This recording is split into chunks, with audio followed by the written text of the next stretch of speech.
Hi everyone, my name's Anne-Marie. Welcome to this card making project. In this project we're going to make a gorgeous card using the Anna Griffin Ornate frames dies and some of the Rose designer paper collection. As you know, it is my favourite collection, so anything we make from that is going to look gorgeous. I'm going to start off with a card base that is 7 by 5 inches, and this is how it looks on our cardometer. There we go, it's a good size for card between the A5 and the 6 by 4. So let's get on. Everything that I use I will put in the description box below. The links go to normally the craft channel. For anybody who watches that uses HSN, please take the item title and put it in the HSN search box, and I'm sure it'll bring up the item and the details. If you've ever got any questions about the items, please feel free to ask. So this is our card base, and I'm going to start off as always, and I'm going to make the inside for it. So it's a quick and simple inside. I'm using an ivory. I'm not using an ivory layer at all. I'm using a pink layer. I'm used to using the ivory, you see. So I'm using a pink layer that I've cut to size, and it's literally just a little bit smaller than the 7 by 5 of the card. And I'm going to position it in the centre of the card, like so. The next thing I've done is the ornate frame that I'm going to be using on the front. I've die cut a piece of ivory paper, and this is roughly 100 GSM. I've stamped it in the middle and it says count your age with friends, not with years. I haven't embossed this side of the actual die cut. For the outside I have embossed it, but I want it to sit nice and flat on the inside because it's our inside panel. So I've put tape on the back, and I just want to add, I've had a few questions about how you glue something like this down. Well, on the back of a die cut, always look for the wider sections that there is that you can add a little bit of glue to, or you could add your foam tape to, but there's normally somewhere on the back of a die cut that's wide enough for you to be able to add your glue to be able to stick it down like this. I could keep going with my glue, but I don't really need to because it's just the inside. We've got enough glue on there, it won't fall out.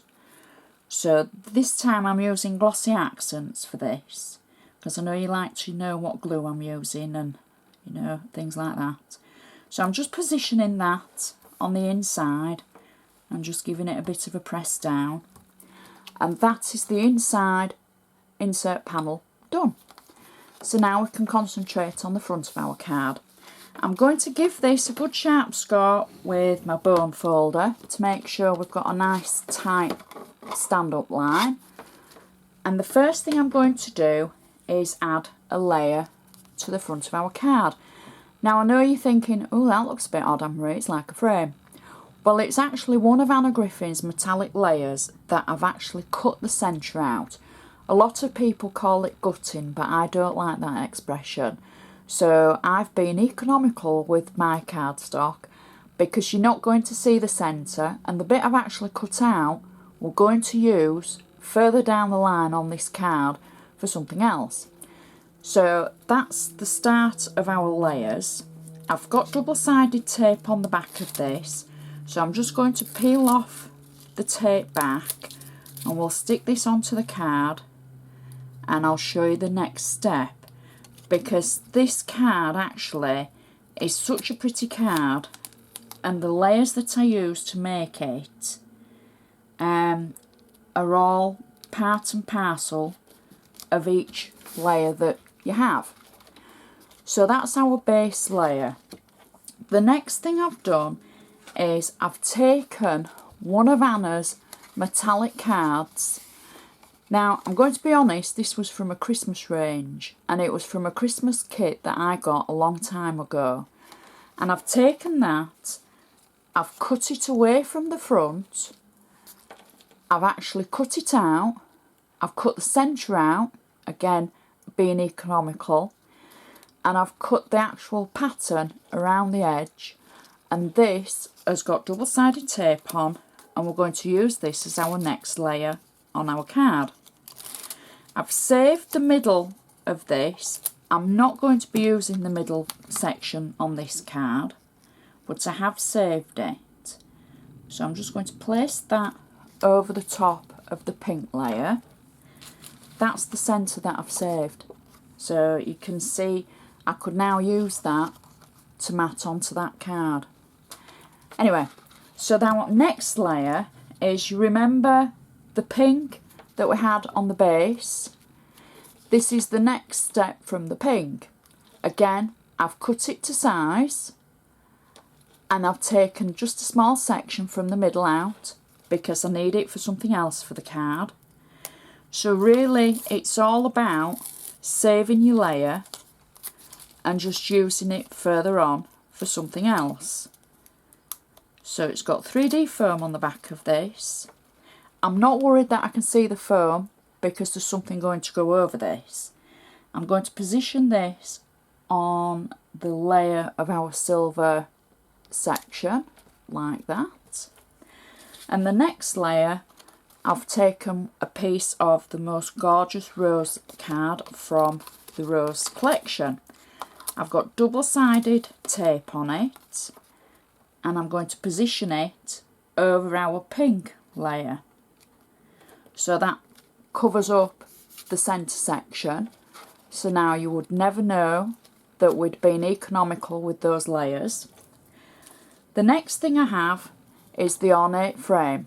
Now I've die cut this and I've embossed it, so it's got that slight raise to it, and to emboss it you simply just take it back through your machine using the green mat that comes with the collection, and that will put in the extra detail for you. So I've simply put a piece of tape on the back, and I'm just going to add a little bit of glue just to the top and the bottom, for the simple reason that we're going to just add a little bit of paper ribbon to this, but that should be enough to hold it anyway. And I'm going to position that on the centre of our card like that. So it's building up really nicely. The next thing I've got is, if you remember, on the pink layer we cut out the last centre. I've simply added a little bit of black ribbon onto that, and I'm sliding it under the die cut, letting it stick out at both sides of the card so that I can trim it to fit. And I just want to make sure that I try and get it equal at both sides like that. There we go. And then I can trim that so that it's not hanging over our edge of the card. Don't ever be scared to sort of go over your card base, because you know you can always trim it and cut it to fit. Oops. There we go. And I'm just going to trim this side as well. My ribbon's a bit tough, so there we go. Oops. And again. So now we've trimmed it to fit, we can add our sentiment that I've actually stamped on a matching piece of the silver metallic card, and I've also used the inner die cut from the frame, and I'm going to position the layer, a flat layer that I've cut using the dies from the centre of the frame in the rose paper, and our sentiment is on 3D foam, so I can peel the back of that away and add that to the centre like that. And then I'm just finally going to finish this off with a black bow. I've already added a glue dot on the back of the bow, And if you're going to use this for all time, add a little bit of glue as well on your glue dot, and then that'll give it double hold. And I'm just going to pop my bow at the top. I've cut into the tails to make a fishtail, and that is our card finished. Oops. And it is a beautiful card, absolutely gorgeous layers, gorgeous on the inside and gorgeous on the outside. I really hope you like this one because it is so pretty. So I'd like to thank you so much for watching, and if you've got any comments, any queries, anything you'd like to say, anything you'd like to add, please feel free because I love hearing from you. And thank you for watching. I shall see you again next time.